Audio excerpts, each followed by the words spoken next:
Good morning, comic book fans. Welcome back to Comics in 5 Minutes. I'm your Evelyn Shorty. We're going to have a look at more absolute stuff at the moment with Absolute Wonder Woman. And this one I actually kind of went in with a little bit more of a bias towards than I even did with something like does Absolute Batman. And there's a couple of very, very big reasons for this one. Number one, Hayden Sherman, who started out a few years ago as being a really cool artist that I was paying attention to because he was doing some interesting things, to now being one of my favourite artists working in the comic book medium at all, and Jordie Bellaire, who is, beyond all shadow of doubt, the finest comic book colourist ever.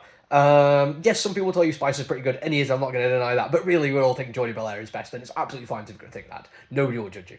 There is also Kelly Thompson involved in the writing, but and I can't really say this without it coming across like slightly negatively. I don't want it to come across that way, but I have read a few Kelly Thompson things, and there's not much she's done which I've 100% gone, that's amazing, I want to carry on reading it.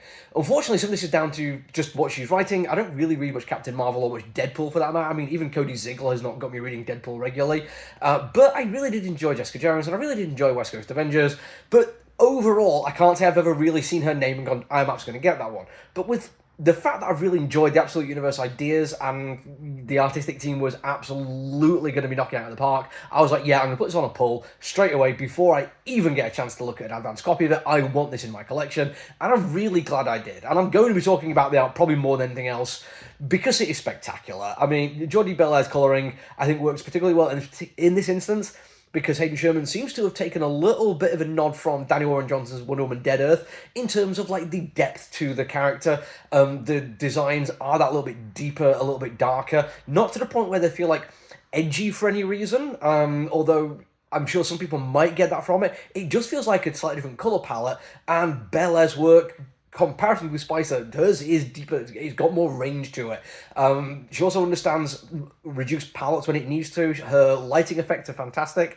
And then when you look at just what Hayden Sherman gives her to work with, it's brilliant. He does several pages in a row of just full widescreen across both pages, showing time progression over multiple years, all set within one scene, but you get to see this scene changing as the years progress. You get to see all the little bits of story that are happening that show character growth and relationship, that add world building and everything. It's really, really amazing. But then there's also some absolutely epic fight scenes, and epic is going to be what I'm going to use a lot for describing these comic books. It's 100% accurate, and we get to the final page, the final panel on that page, and it is just a thing of absolute beauty.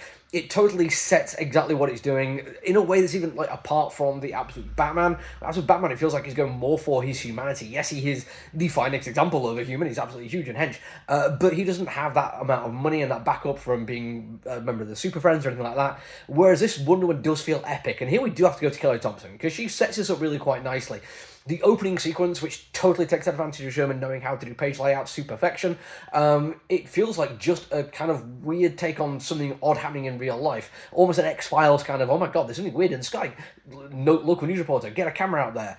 But then we get this flashback to the birth, or the moments after the birth of Wonder Woman. And it is epic, and I don't mean that as just a way of a superlative to be like, oh, this is a good thing because it is epic. I mean epic in the sense of great Greco-Roman kind of epic poetry and storytelling. It is that 100%. We literally have gods and eternal punishments and magic islands where people are sent for these punishments. It is in every sense of the word epic. Even the bits where we get more tight storytelling in those aforementioned pages where we just see time progressing, but we don't really see much happening in the wider world. We just get this tight, focused storytelling on the two main characters we're experiencing. But it still absolutely feels like a life lived on a different scale. We see things like her growing up and changing. I was a bit worried early on. I thought they might be going a little bit more for nature over nurture, but we do get that sense far more as the story progresses and realise who Wonder Woman becomes is because of this life she's lived. Even again, we don't see too much of it happen during these years. We just see these snapshots of it. They are still brilliantly done. The dialogue is absolutely fantastic. It does feel genuinely realistic, even though it's got that kind of epic feel to it. And then we get to that final sequence at the end. The third act epic battle. The pacing of it, the dynamic artwork for it, and then ending on that huge epic reveal of the full character with lasso in hand.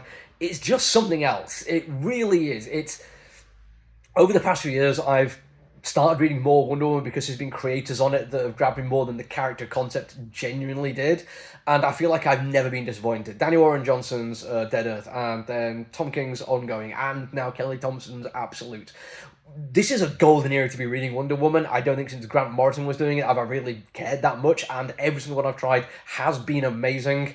I really think if you've enjoyed Batman, go for this one. It does something different, but it does it in ways which are just phenomenal to behold. Really, really enjoyed it, and I'm kind of worried that I'm about to review Tom Taylor doing Detective Comics tomorrow, and I'm not going to be as excited about that one. Until then, though, look after each other, everyone. Stay safe. Bye!